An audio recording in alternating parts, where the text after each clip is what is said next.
Entre lac et montagne, Radio Grand Lac, votre radio. Votre radio. La 16/9e, l'actualité cinéma de Radio Grand Lac avec Kevin, Guillaume et Vincent.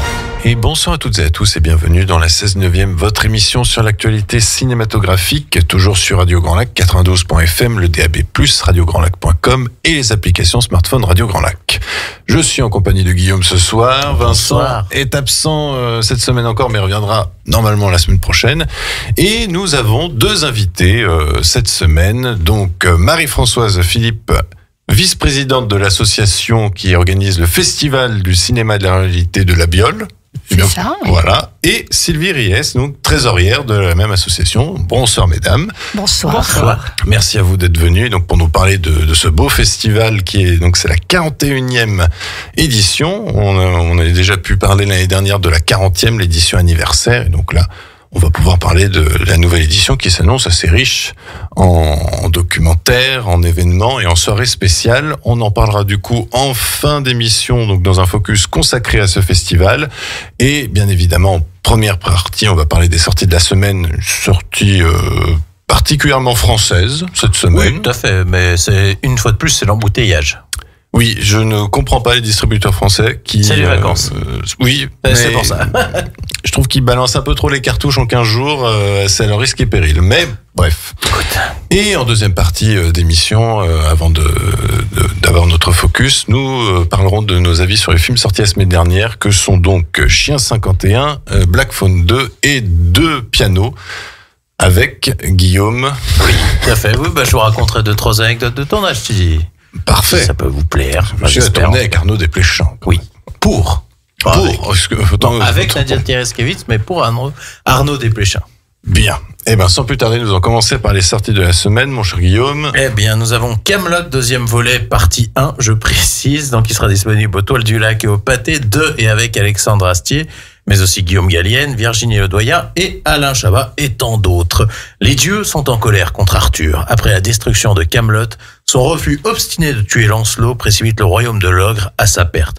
Il réunit ses chevaliers, novices, téméraires et vétérans désabusés autour de la nouvelle table ronde et les envoie prouver leur valeur aux quatre coins du monde, des marais orcaniens aux terres glacées, du dragon au palais sang. On écoute un extrait.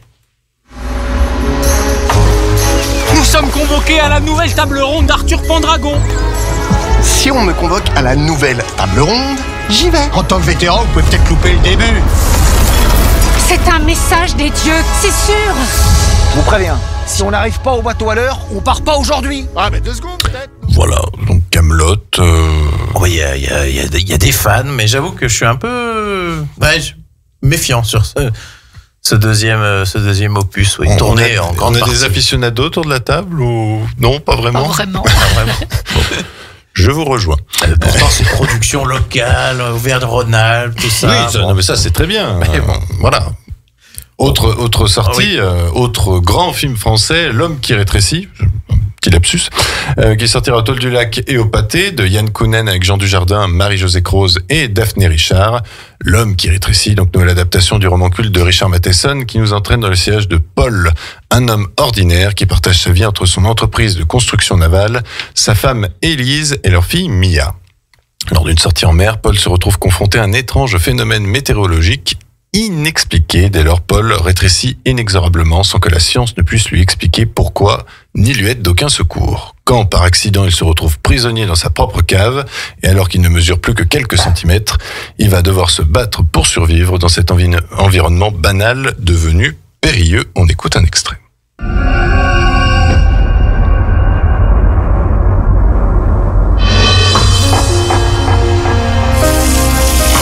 Vos bilans sont normaux, vos radios osseuses sont normales. Je vais... Le scan est bon. Et t'amènes du vin? Ouais. Il ne vous est rien arrivé de particulier?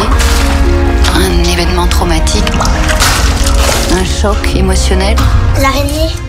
Donc voilà, c'est un film que j'ai pu voir hier en avant-première, et un film que je vous conseille. Il me fait très envie en tout cas. Très réussi. Alors, arachnophobe, s'abstenir, clairement. Même aussi si vous avez peur des moustiques et que vous aimez pas les chats, évitez. Mais sinon, c'est un film d'aventure, de science-fiction fantastique. Il y a une comme on en fait résolution plus. ou pas? Ah, il y a une fin. Ah, quand même. Totalement. Bon, ok. Voilà. On le met dans une petite boîte à la fin et puis hop. Ah, je ne dirais pas la fin, mais je trouve que c'est très très bien vu. Voilà, ça assume jusqu'au bout.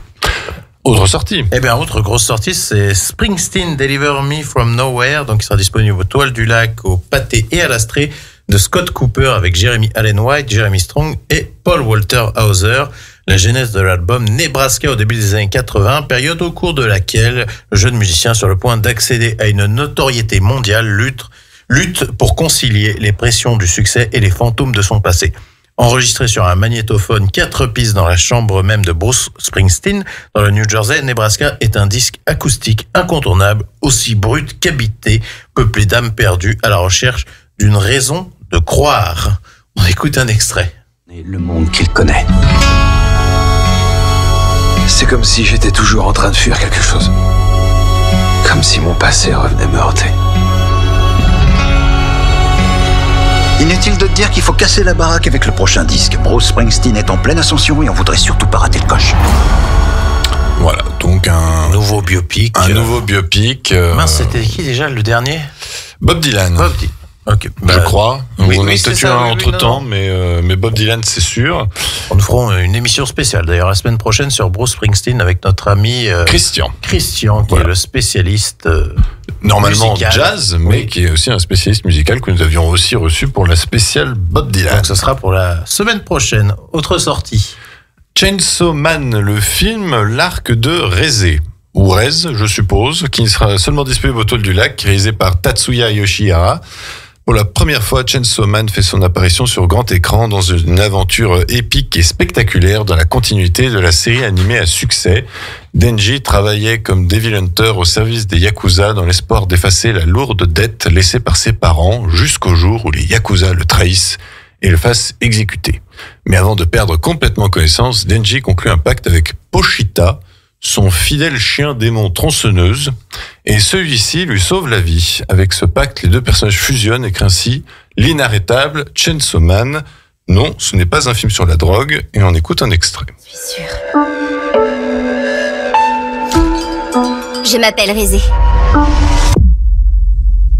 Je t'apprendrai tout ce que tu veux savoir. Je vais tomber amoureux, moi! Voilà, donc film d'animation japonais. Ça, il y a des fans inconditionnels c'est d'animer comme ça. Là, les séances doivent être pleines de... Ah oui, le dernier en date qui a extrêmement bien marché. Je sais plus, mais c'est là où après les jeunes, ils fêtent tout dans les salles tellement ils sont fous là, quand ils voient ça. C'est ce genre de film en général.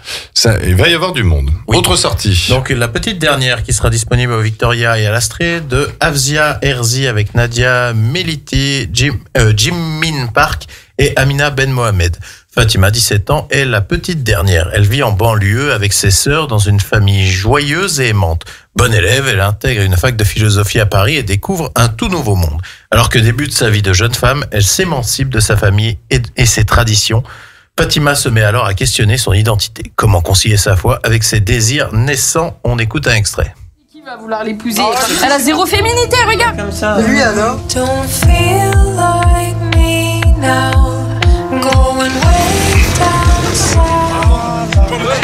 Won't try to explain now. I'm by myself. Bon, une bande-annonce qui parle pas beaucoup.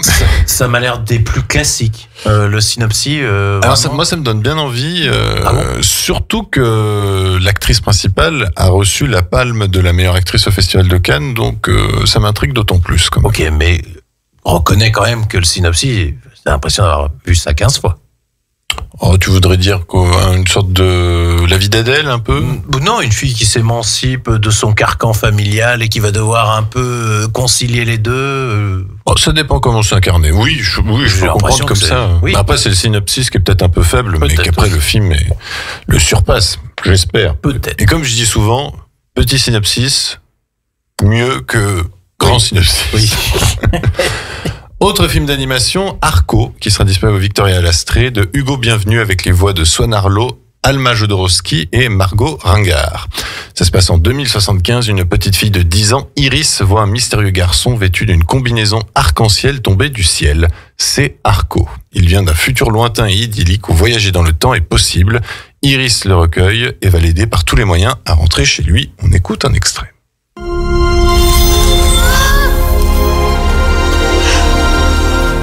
T'es qui, toi? Niki? Je commençais sérieusement à m'inquiéter. Qu'est-ce que ça peut être? Aucune idée. À mon avis, c'est un magicien. Ou peut-être un ange. Voilà, donc aussi un film pour les enfants, plus pour les enfants que Chainsaw Man, je pense. Oui, à mon avis, oui. Mais voilà, ça a l'air assez singulier, assez intéressant. Il a été primé au Festival d'Annecy. Voilà, oui. Grand Prix ou Cristal d'argent. Cristal d'argent, donc c'est quand même c'est très très bien. Ok. Autre sortie, Le secret des mésanges, qui sera disponible uniquement au Victoria, de Antoine Lancio. Lorsque Lucie, 9 ans, arrive à Bectoile pour les vacances, elle n'a aucune idée des aventures qui l'attendent. Sa mère, Caro, y mène des fouilles archéologiques avec son collègue Pierrot. Cette dernière a grandi dans ce même village qui est aussi le théâtre d'un secret de famille que Lucie s'apprête à découvrir.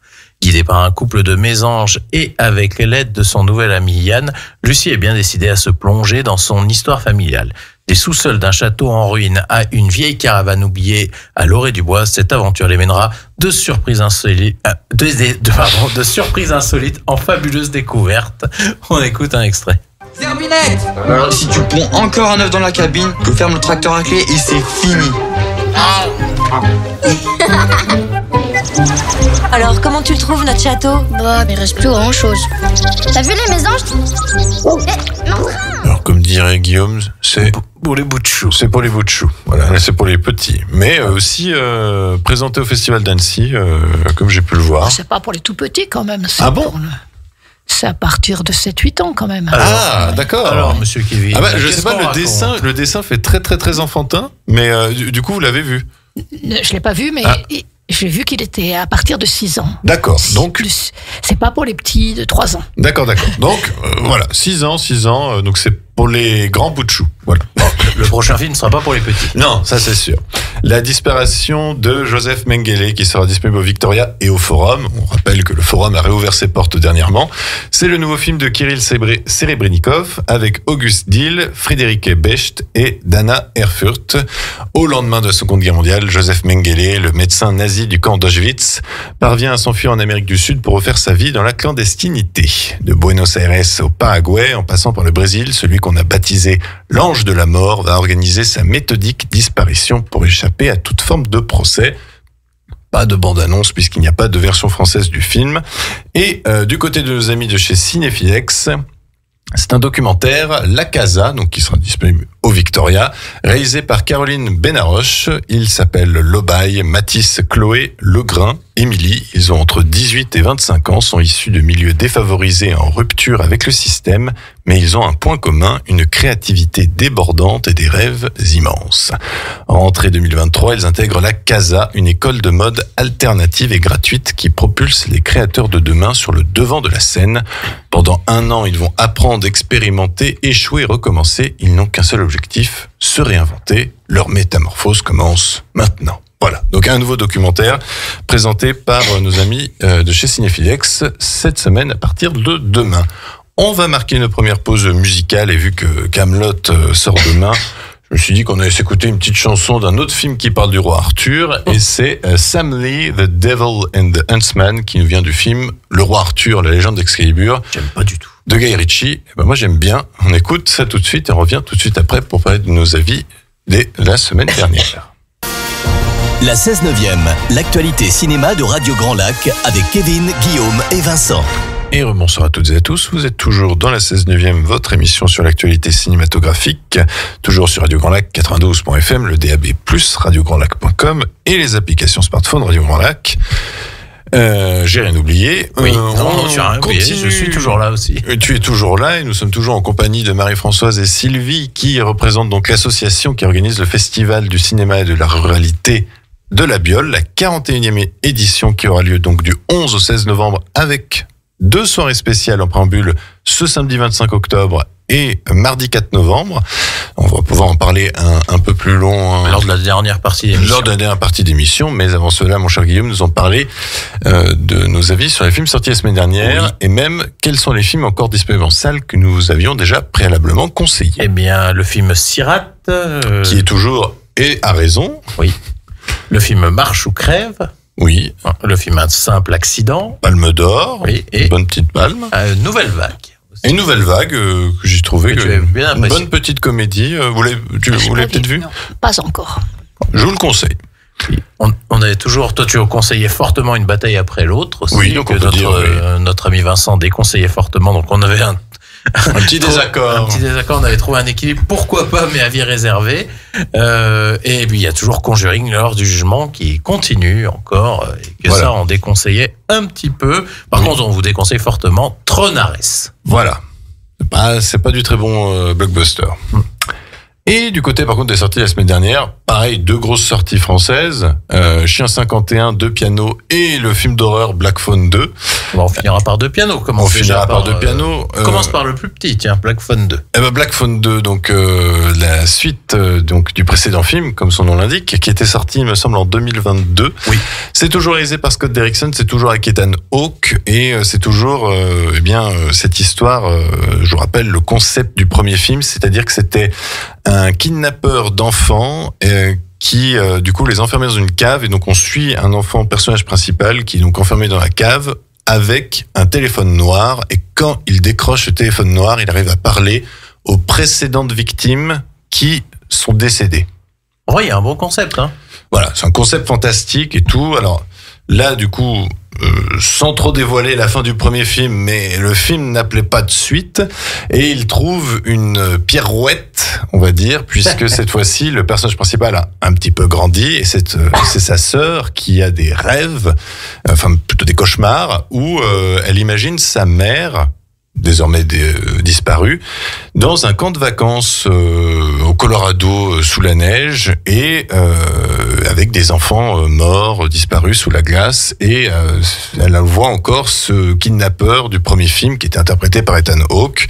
Donc est-ce qu'il serait mort, est-ce qu'il serait pas mort, pourquoi il continue à les hanter, enfin voilà. Il y aura un Black Phone 3 ? J'espère pas. Alors, le premier film était intéressant, le deuxième film est plutôt bien, j'avoue. Pire, quoi. Voilà. Alors, le film est extrêmement gore. Ça, là, je crois qu'on peut dire que c'est extrêmement violent. Et âme sensible, ça se tenir, surtout que il y a quand même certaines séquences qui touchent les enfants, donc c'est quand même particulièrement sensible.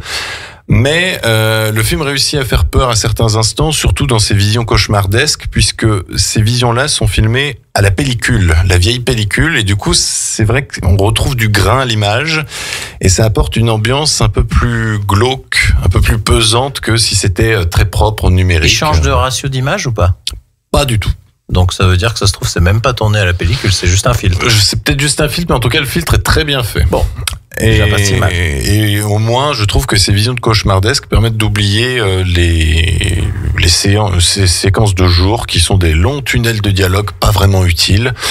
Donc voilà, c'est Ethan Hawke a une bonne petite présence en tant que méchant comme d'habitude, et le film est plutôt un bon film d'horreur, mais voilà, c'est pas extraordinaire. Et pourtant, j'ai appris récemment que le cousin de mon père était caméraman du film. Voilà. Eh ben écoute. Autre sortie, c'était Chien 51. Oui, de Cédric Jiménez avec Gilles Lelouch, Adèle Exarchopoulos, Romain Duris et Louis Garrel. Valéria Bruni-Tedeschi et Artus. Oui. Alors là, on est... Le blockbuster français de l'année, 42 millions d'euros. Voilà. Qu'en as-tu pensé ? Eh ben, c'est une belle déception. Je sais pas si je suis seul. Vous l'avez vu peut-être. C'est le nouveau film donc de Cédric Jiménez qui avait donc fait Bac Nord, Novembre, La French. 3 bons films. Oui, voilà. Et là, du coup, il vient avec une adaptation d'un livre de Godet, oui.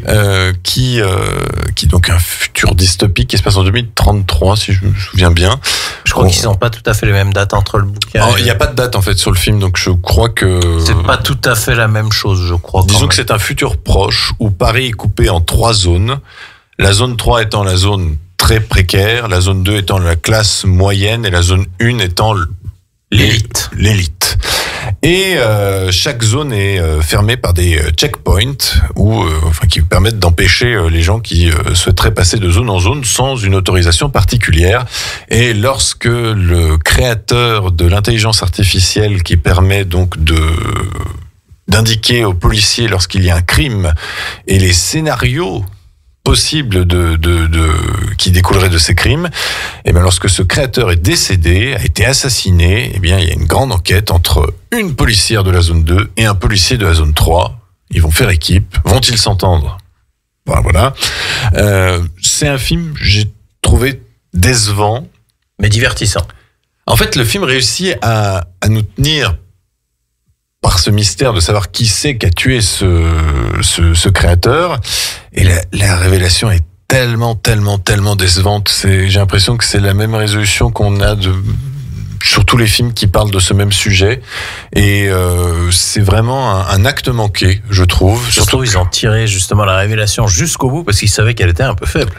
Je pense que c'est possible. Aussi, on a le jeu des acteurs. Alors, Gilles Lelouch est très bon. Adèle Exarchopoulos, très bien lorsqu'elle joue avec Gilles Lelouch. Moins bien quand elle est toute seule. Romain Duris, je sais pas ce qu'il a fait, mais là, ça va pas du tout. Et Louis Garrel, hélas. C'est comme d'habitude. Il y croit pas beaucoup. Voilà. Artus, très bien. Je répète, Artus, très bien. Je trouve qu'il confirme que c'est un aussi bon acteur que ce soit dans la comédie ou dans le drame. Donc, voilà, il y a des bons points. Le film, hélas, ne montre pas trop ses moyens à l'écran, je trouve aussi. Un futur proche, mais on a des grands écrans plats, des téléphones portables. Enfin, il y a rien qui... Les voitures communes. Des voitures communes, juste on a rajouté un petit néon devant, comme ça, voilà, ça fait futur. C'est un peu paresseux, je trouve, quand même. Voilà. Donc, c'est un peu le problème du film, je dirais que c'est un petit peu paresseux pour un film qui a coûté 42 millions d'euros, quand même. Mais ça reste divertissant pour autant. Ça reste divertissant, mais la fin vous fera dire tout ça pour ça. Donc, à vous de voir. Par rapport à Dalloway. C'est mieux que Dalloway. C'est mieux que Dalloway. Ok. Bon, on va parler de Deux pianos alors. Deux pianos d'Arnaud Desplechin avec François Civil, Nadia Tereskevich, Hippolyte Girardot et Charlotte Rampling. Et Guillaume Arnoldi. Oui, bah oui, tu vois. Alors, parle-nous de ce film. Eh ben alors, tu racontes déjà de quoi ça parle? Oui. Oui, donc c'est un pianiste, Mathias Vogler, qui était un peu en exil au Japon et qui revient dans la ville de Lyon suite à l'appel de sa mentor qui veut jouer avec lui parce qu'elle compte prendre sa retraite. Voilà, et il va retrouver une amoureuse de jeunesse et tout ça. Et tout se passe à Lyon, oui. En particulier dans l'auditorium de Lyon aussi, qui est magnifique. Il y a un très beau choix. D'ailleurs, je crois que c'est peut-être la première fois que je le vois dans un film. Je suis pas sûr. Parce qu'il est tellement magnifique cet auditorium qu'il mériterait d'être plus vu à l'écran. Desplechin a dit dans le making-of qu'il avait vraiment adoré cette ville, quoi, Lyon. Donc il avait... On peut lui dire le contraire. Oui, il avait vraiment envie de la mettre à l'honneur de par ses bâtiments et son environnement. Et donc tu joues dedans? Alors oui, moi je suis dedans. Alors dans la scène la plus brutale que vous pouvez trouver, vous ne pouvez pas la louper. Oui. De toute façon, je peux pas vous dire à quel moment c'est mais vous pourrez pas la louper. C'est au milieu du film. C'est au milieu du film, exactement. Alors en fait, moi puisque je suis comédien en plus de mon métier d'infirmier. Donc j'avais déjà participé à plusieurs films, mais là en fait ils cherchaient des vrais infirmiers, médecins pour pouvoir jouer un rôle, donc ce qui est assez rare normalement d'avoir des annonces de rôle dans le film. Donc moi j'avais envoyé mon profil, donc j'avais dû passer une audition avec un collègue infirmier qui lui n'était pas du tout acteur, et donc on avait eu le rôle, on avait dû mimer, je me rappelle, une scène de réanimation, et en fait, j'avais dit à mon collègue, là, même si on fait des conneries, on s'en fout, faut donner de l'énergie, et donc on avait été pris, donc on avait échangé avec Arnaud Desplechin sur la scène et tout ça qu'on devait faire, et ce fut un grand moment. En plus, ce qui est drôle, c'est qu'on venait de tourner, en plus, le jour où le Titanic a coulé, genre 2-3 semaines avant. De Pierre-Yves Beuzat. Oui, donc c'était ça s'enchaînait là, les rôles à ce moment-là, et c'était vraiment une très très bonne expérience, parce que justement en fait Arnaud Desplechin est quelqu'un quand même qui prend bien le temps d'expliquer les scènes, de comment il veut. Il nous laisse quand même pas mal de liberté. Par contre, ce que j'expliquais aussi à pas mal de gens, c'est que je trouve que c'est un réalisateur un peu roublard, parce qu'en fait lui, ce qu'il aime, c'est une sorte de chaos. Il aime pas quand les gens se parlent l'un après l'autre, quand c'est plutôt bien organisé. Là, en plus, vous verrez la scène, c'est dans un moment assez tendu. Et en fait, il nous faisait, dès qu'il y avait une certaine routine qui s'installait dans les dialogues, il avait tendance à nous dire enlève cette phrase. Donc le temps, et puis après vite moteur action, le temps donc de traiter l'information qu'il fallait enlever cette phrase. Donc ça partait un peu dans tous les sens. Et il était ravi de ce genre de choses puisque ça illustre bien le chaos de la scène que je trouve qui ressort bien. Ah non, la scène est très réussie. Ouais, là, je suis d'accord. Donc voilà, qu'est-ce que je peux dire ? J'avais fait une journée de tournage, mais en tout cas un sacré souvenir avec ce monsieur que je connaissais pas très bien la filmographie. J'avais vu quelques films. Ah, je conseille Un conte de Noël. Oui, j'avais vu Un conte de Noël, Roubaix une lumière. Lumière, oui, pas la nuit. Frères et sœurs, si vous voulez. On avait eu une longue conversation avec Arnaud Desplechin sur Martin Scorsese. Je me rappelle, j'étais à la cantine, il vient me voir et me dit est-ce que nous allons faire une Scorsese ? Et je lui dis vous parlez de À tombeau ouvert. Il me dit ah oui. Et donc on avait parlé de À tombeau ouvert qu'il avait beaucoup apprécié, qu'il trouvait que c'était l'un des derniers grands Scorsese. Parce qu'il aimait ce côté radical, chaotique qu'on pouvait retrouver dans ce film-là. Je ne sais pas si tu l'avais vu, À tombeau ouvert. Pas encore. Attention, c'est vraiment spécial. Hein. Non, mais c'est chaotique. C'est vraiment comme il le décrit. C'est chaotique. Mais à la fois, c'est sincère. Moi, la première fois que je l'ai vu, je devais pas être encore infirmier et je m'étais dit, ouais, non, c'est pas terrible. Et après, j'avais presque 10 ans de diplôme derrière moi. Je l'ai revu. Donc, il y a toujours un peu des choses un peu extrapolées. Et je m'étais dit, ah oui, non, mais je vois très bien ce qu'il veut rendre compte, ce qu'il veut décrire dans son film, voilà. Mais sinon, Deux pianos, moi j'ai trouvé le film très intéressant, même plutôt bon.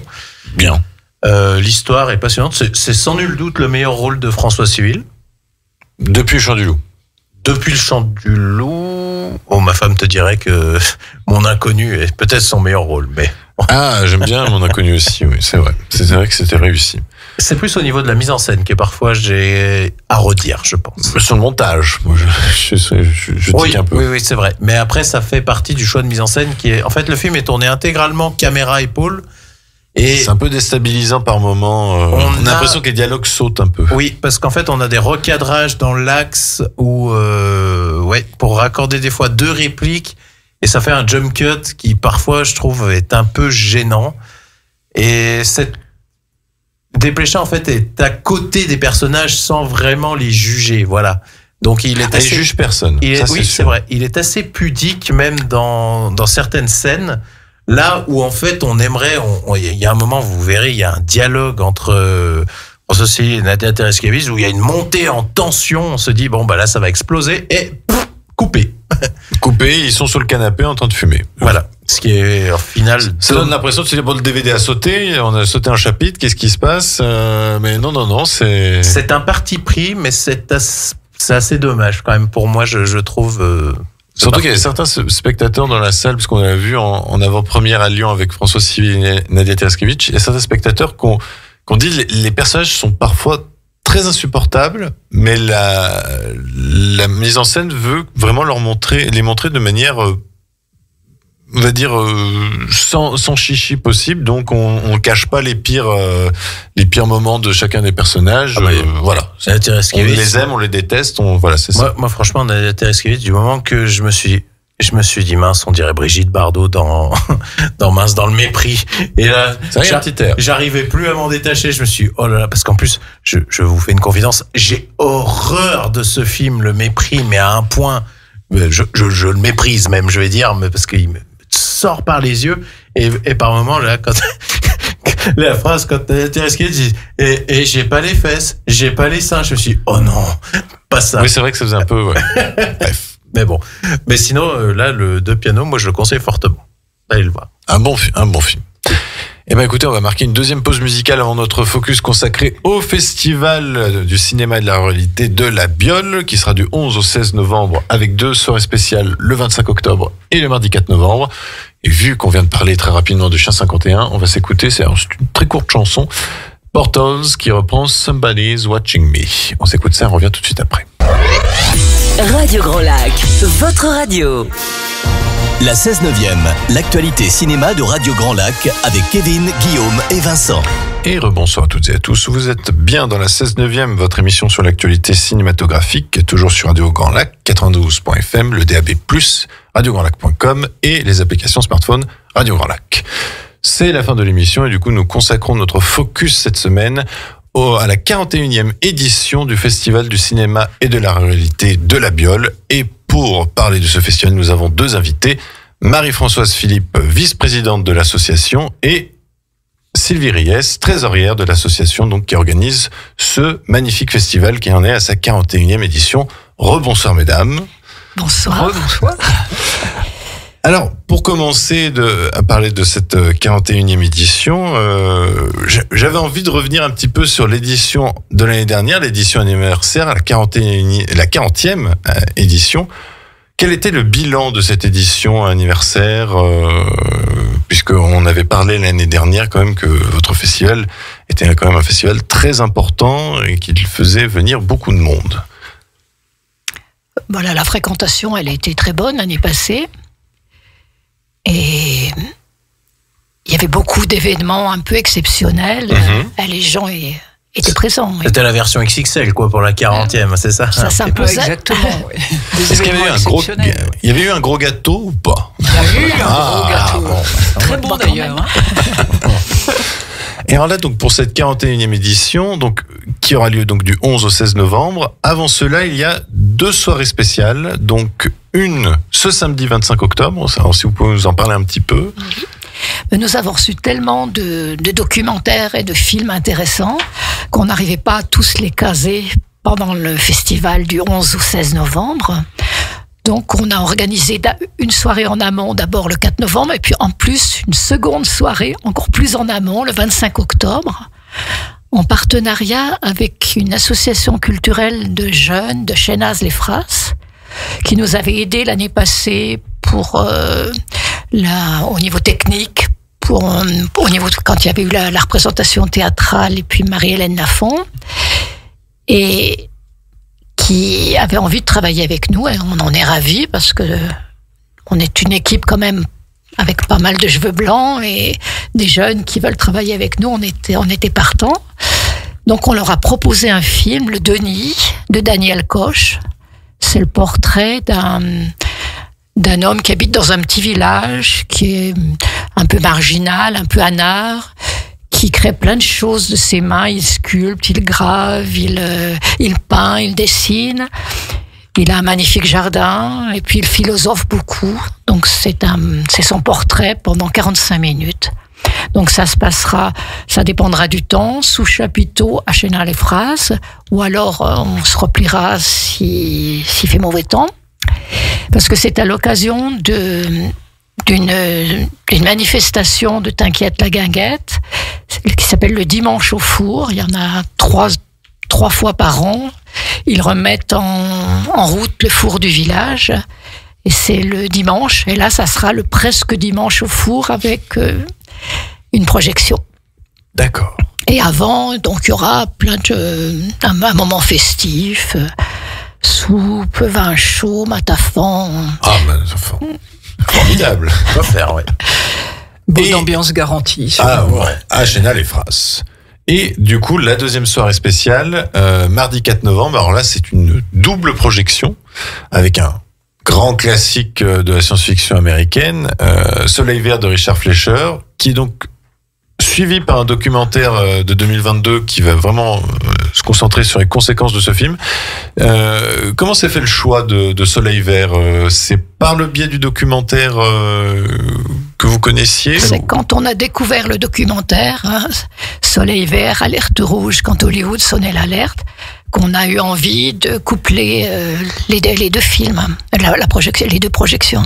Oui, c'est très pertinent en tout cas, de toute façon. Soleil vert, qui est le premier souvenir cinéma de Jacques Gamblin, que j'avais dit la semaine dernière, donc c'est très amusant, et un film qui est assez marquant. Alors, il sera présenté en version originale sous-titrée, oui. Donc c'est une très bonne chose. Donc c'est avec Charlton Heston, et c'est un film qu'on vous conseille très très très chaudement. Ah oui. Côté festival, il y a aussi beaucoup d'avant-premières. Oui, on a trois documentaires en et aussi une fiction en avant-première. Donc, on va l'ouverture du festival se fera avec le nouveau film de Vincent Munier, Le Chant des forêts. Donc c'est un hommage à son père naturaliste, qui est un passionné de la faune sauvage, qui était toujours fourré en forêt et à l'affût, et qui a transmis sa passion à son fils Vincent, et qui maintenant, cette passion, elle est transmise à son tour au fils de Vincent. Donc c'est un beau film qu'on n'a pas vu, puisque c'est en avant-première et qu'on va découvrir, et qu'on est ravis d'avoir en ouverture. Alors après La Panthère des Neiges, on pense que c'est une valeur sûre, parce que La Panthère des Neiges avait quand même attiré beaucoup de monde, et c'était un très beau film. César du meilleur documentaire, si je me souviens bien, à l'époque. Donc là, oui, ça va être un très très beau documentaire. Et donc il y a d'autres films en avant-première. Le mardi soir, 11 novembre, il y aura un autre film en avant-première, Le goût des choses. C'est un film d'un cinéaste suisse, Alain Wirth. Donc c'est le portrait de deux maraîchers bio passionnés qui galèrent un petit peu. Hein. Donc on voit un petit peu leur galère entre le travail à faire, entre la concurrence de l'urbanisation, puisqu'ils perdent des terrains. Enfin, c'est une bonne mise en situation du métier de maraîcher qui n'est pas toujours facile. Et c'est un film qui invite à réfléchir sur le goût de ce qu'on a dans nos assiettes, quoi. Tout à fait. Et ce film sera en compétition. Il sera en compétition et le réalisateur sera présent. Oui. Et la dernière avant-première, si je ne m'abuse. C'est le dimanche après-midi. C'est un film de Jean-Pierre Vedel. Ah oui, le retour du projectionniste, c'est ça? Non, parce que là c'est une fiction. Mais c'est une fiction, tandis que le dimanche après-midi, ça sera le jeu de la ferme. Le jeu de la ferme. Donc c'est un documentaire de Jean-Pierre Vedel qui est déjà venu au festival. Il avait présenté il y a quelques années Femmes de la Terre, un hommage aux paysannes. Et là, c'est un film qui est consacré à des enfants d'éleveurs de l'Aubrac. Donc il filme magnifiquement ces enfants qui sont passionnés par le métier de leurs parents et qui jouent à la ferme dans leur chambre. Et comme on l'a tous fait, oui. Largement, oui. Mais là, ils envisagent de jouer pour de bon plus tard. Oui.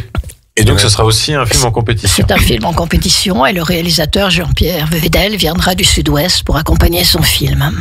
Parce que c'est quand même, ça c'est fort, c'est qu'on a 10 films en compétition et dont 11 films en compétition. 11 films en compétition, excusez-moi, dont 10 avec sont accompagnés. Sont accompagnés. Donc ça c'est par fort. Le réalisateur ou par le producteur pour la disparition des lucioles. Oui. Voilà. Et donc ça s'accompagne du coup à chaque fois d'une discussion avec le public, d'un échange, questions-réponses, une petite présentation. Le réalisateur parle de ses intentions, parle de son film, puis après il y a plein de questions qui lui sont posées. Il y a un échange qui se fait naturellement, quoi. Donc ça, c'est toujours, je trouve, très positif pour un festival, parce que souvent, on a le droit à une présentation au début du film et on est un peu frustré de ne pas pouvoir poser des questions à la fin. En plus, c'est souvent au début, oui. Ouais, et j'apprécie quand les festivals ont la possibilité et quand les invités acceptent surtout de se livrer des questions-réponses à la fin, puisque là, du coup, on peut vraiment créer un échange. Et parfois, ça crée des pistes encore plus intéressantes pour comprendre le film. Là, il y a systématiquement un débat qui est organisé.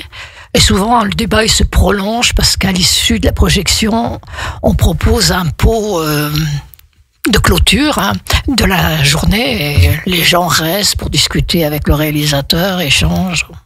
Et souvent, d'ailleurs, les réalisateurs ne veulent pas trop parler du film au début. Ils le disent, j'en dis pas trop, regardez, et puis on discutera après. Et plusieurs nous l'ont dit, ça.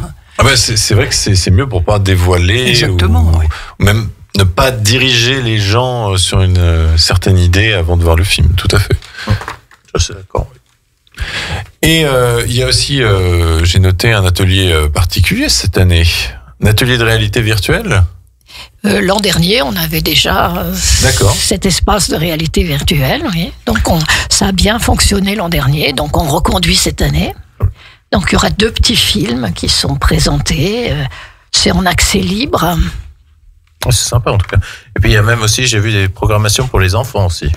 Alors ça, c'est une caractéristique du festival. Systématiquement, en fait, on offre des projections aux élèves des écoles environnantes. Donc, suivant les âges, il y a depuis les tout petits, les petits bouts de chou, au moyen bout de chou, au grand bout de chou. Hein. Voilà. Et puis, ça se termine avec les collégiens. Je me souviens du coup avec nostalgie avoir participé il y a du coup maintenant plus de 25 ans environ à une projection, il me semble c'était Le Chat et la Mouette. Oui. Donc là je m'en souviens, donc ces séances sont vraiment très très très réussies, et là on a quand même 4 films. Migration, le royaume de Kensuke Kensuke qui avait été très salué, La colline aux cailloux et Sauvage, du même réalisateur que Ma vie de courgette, qui était quand même assez réussi. On a intérêt à bien choisir parce que la salle elle est blindée. Ah ouais. Il y a 400 gamins donc. Ah oui. Il faut que ça leur plaise.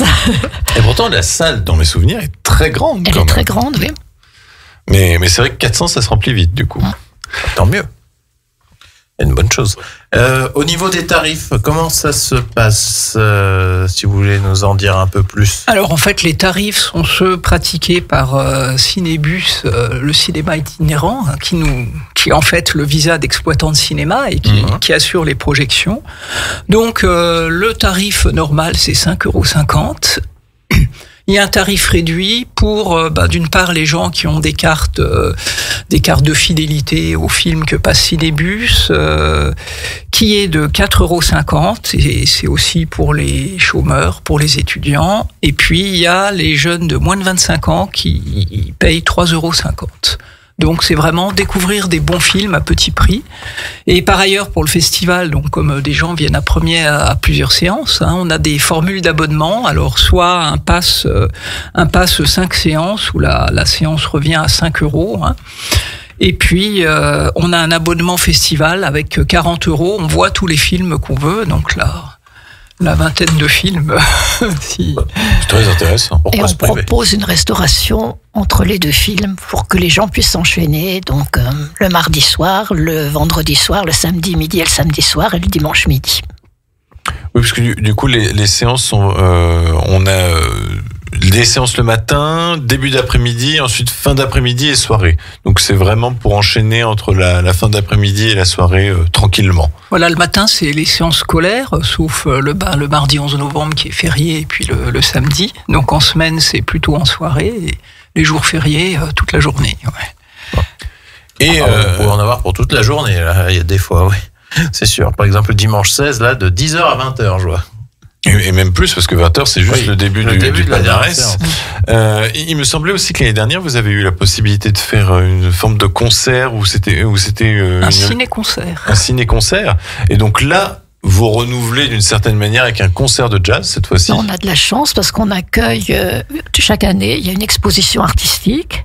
Cette année, on accueille Philippe Moussato. C'est un peintre montagnard qui peint des aquarelles qu'il a peint au cours d'une traversée de l'arc alpin. C'est une exposition d'ailleurs qui a lieu actuellement aussi à la base à l'espace Malraux. Donc il y a une partie des aquarelles à l'espace Malraux et une petite partie à la Biole. Donc ce peintre montagnard, Philippe Moussato, il est aussi musicien et il nous a proposé de venir avec son groupe de jazz manouche, Résonance. Donc ça permettra de faire une belle clôture du festival, pendant que le jury se réunira pour choisir à qui il donnera le prix du jury. Il y aura un moment sympa avec Résonance. Donc en plus, le jury que j'ai vu qui est essentiellement constitué de personnes du monde agricole, sauf peut-être le président du jury, il me semble, qui lui du coup est un réalisateur. Qui a eu le prix l'an dernier pour Les Initiés. Et enfin c'est un réalisateur mais qui connaît bien le monde agricole. Oui. Et donc du coup, sur ces 11 documentaires, je sais que j'aime bien poser la question, même si vous n'avez pas trop le droit de répondre, mais vous avez vu ces 11 films. Vous avez des... Si vous aviez des films là comme ça qui vous ont vraiment impressionné, marqué, est-ce que ce serait par exemple, je ne sais pas, Parc, ou même si la Terre est basse, que vous allez proposer en une seule soirée, donc qui sont 2 documentaires sur l'insertion sociale, ce sont des documentaires qui chamboulent, qui bouleversent. Enfin, c'est 2 points de vue différents sur la réinsertion sociale dans des jardins et c'est ce qui fait l'intérêt de la juxtaposition de ces 2 films. Ils sont tellement différents que c'est difficile de choisir. Mais le cru cette année, les 11 documentaires, c'est vraiment difficile de choisir, oui. On peut en retirer des choses intéressantes, je pense que pour tous les films, en tout cas. Donc c'est un bon cru cette année, de 11 films. Il y a des séances qui sont plus familiales, et puis il y a d'autres qui sont plus pointues. Comme chez Lee, le film de Dabi Bayeb du mercredi, c'est sur les changements climatiques et les répercussions. C'est un film plus difficile, enfin peut-être d'accès.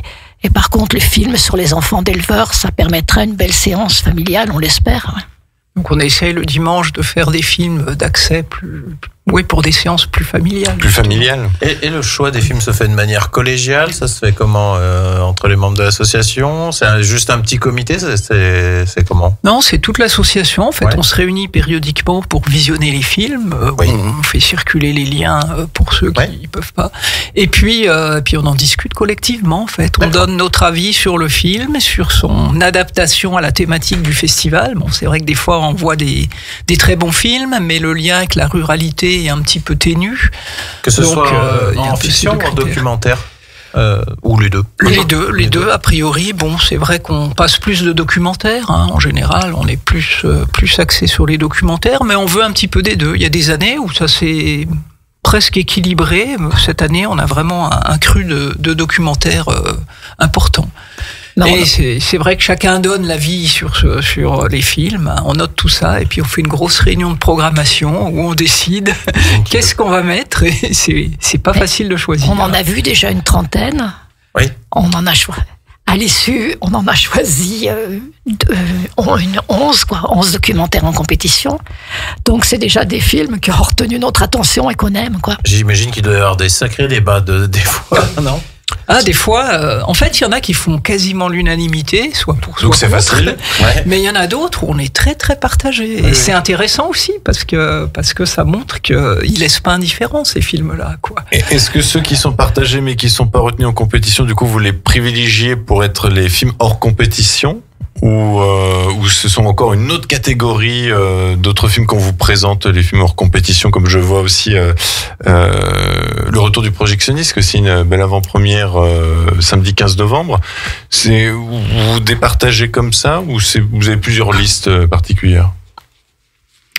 Là, le Retour du Projectionniste, il y a eu l'unanimité. L'unanimité complète. Et puis en plus l'opportunité de faire accompagner le film par François Barge-Prieur, qui est un prof de cinéma, un formateur en cinéma. Donc ça, c'est vraiment un plus. Ça fera une belle matinée spéciale, quoi. Bon, puis on n'a pas le réalisateur qui est là. On s'est dit qu'il était un peu différent des autres. Il ne pouvait pas vraiment concourir forcément avec les autres. Et c'est un film, alors c'est un documentaire, mais entre nous, on s'est demandé si c'était un documentaire ou une fiction, en fait. Ah oui. Et ça permet vraiment, on pense que ça va permettre de lancer un débat et une leçon de cinéma, justement, sur qu'est-ce que c'est qu'un documentaire, qu'est-ce que c'est qu'une fiction. Et entre nous, on a eu justement un débat intéressant là-dessus, et on s'est dit que c'était bien de faire partager un peu ces différents points de vue à nos spectateurs. Ça, on a un ami commun avec Kevin qui nous dirait documentaire, c'est un film. Oui. Tout à fait. Oui. Et ça, le premier à dire, il y a un point de vue dans un documentaire. Il y a une direction, donc il y a de la mise en scène, c'est un film. Voilà, c'est pas un reportage. Et un montage, c'est absolument pas un reportage. Oui, tout à fait. Et il y a un autre film de fiction aussi qu'on peut noter, c'est Martel en tête. Donc de Frédéric Pell, qui sera disponible, projeté le dimanche 16 novembre à 10h. Au final, côté fiction, il y a il y en a peu, mais ce sont des choix très marquants. Il y a 2 fictions, oui, qu'on a retenues seulement, mais parce qu'il y avait trop de documentaires qui nous intéressaient. Et ce film Martel en tête, est-ce que vous pouvez nous en parler un petit peu? C'est une fable sur un personnage un peu curieux. Ça se passe dans le Cantal dans les années 50. En noir et blanc. En noir et blanc, oui. Donc adapté d'un roman. Mais par contre, ça dure que 58 minutes, c'est ça, ce que j'ai vu? Non? Donc c'est ça. C'est un moyen métrage, ça va être technique. Exactement. En présence du réalisateur qui sera là pour le présenter. Et même de son épouse, qui est sa collaboratrice, qui l'a aidé pour le film. Et souvent, le dimanche matin, on passe des films un petit peu particuliers ou des films du patrimoine d'autres années. Dimanche matin, c'est une séance un petit peu, un peu différente des autres, donc des films qui interpellent un peu différemment. Donc pour résumer, 11 documentaires en compétition, on a d'autres films hors compétition. Le Chant des forêts en ouverture, Anaïs de chapitre qui n'est pas accompagné, mais qui est un très beau film, début du samedi après-midi. Et qui est bien en compétition, lui, cependant. 4 séances scolaires. De fiction. Mais dont on peut quand même y aller sans aucun problème. Non, les places sont quand même limitées. Ah, c'est limité. Voilà, donc, c'est des projections pour les scolaires. Bon, si 2-3 personnes viennent, on les accepte, mais on peut. La salle, elle est déjà blindée. La salle est vraiment remplie. Ah oui, d'accord. Oui, c'est 400 blindés, d'accord. Okay. Ensuite, on a un beau palmarès avec, en préambule, un concert de jazz qui aura lieu le dimanche soir 16 novembre. Et puis 2 soirées spéciales qui commencent déjà ce samedi à Chénal-les-Fras avec ce beau film que vous nous disiez. Le Denis. Et mardi 4 novembre, donc une soirée exceptionnelle autour de Soleil Vert avec un documentaire pour vraiment discuter des conséquences de ce film. De l'analyse. Apocalyptique. Et on espère qu'on aura le réalisateur du documentaire, Jean-Christophe Klotz, mais c'est pas encore sûr parce que pour le moment il est au Chili, on sait pas trop s'il pourra être avec nous. Et sur le côté pratique, on peut apporter son casse-croûte pour manger entre les 2 films si on veut voir les 2. C'est une très bonne chose. Et il y a un pot, comme vous disiez, il y a aussi un pot en fin de soirée. Voilà. Et possibilité du coup de se restaurer entre les 2 séances. Les 2 séances du soir. Écoutez, c'est un programme formidable. Eh ben oui. Est-ce que vous avez encore autre chose à ajouter sur l'organisation, un point qu'il faudra vraiment souligner? Non, je pense qu'on a fait le tour de tout. Ajoute les choses ce qu'on propose. Eh ben en tout cas, n'hésitez pas à aller vous rendre au 41e festival de la Biole, donc du cinéma et de la ruralité. Donc ça se passera du 11 au 16 novembre avec une avant-première, avec un petit début ce samedi et puis la grande avant-première le 4 avec Soleil Vert. Voilà. On se quitte là pour cette semaine. Merci pour tout, mesdames, pour présenter ce beau festival pour ce 41e. À la 42e, certainement. On l'espère en tout cas. On va du coup se quitter sur un dernier extrait musical et vu que vous allez passer le film d'animation Migration, j'ai trouvé une chanson pour Migration puisqu'il y avait eu la reprise de Survivor de Destiny Child, ça me rappelle de notre jeunesse. Oui. Et cette fois-ci, c'était un artiste, Mon Laferte, qui me semble vient d'Espagne, qui avait repris cette chanson. On s'écoute ça. D'ici là, portez-vous bien, passez une très bonne semaine et surtout allez au cinéma. Bonne soirée.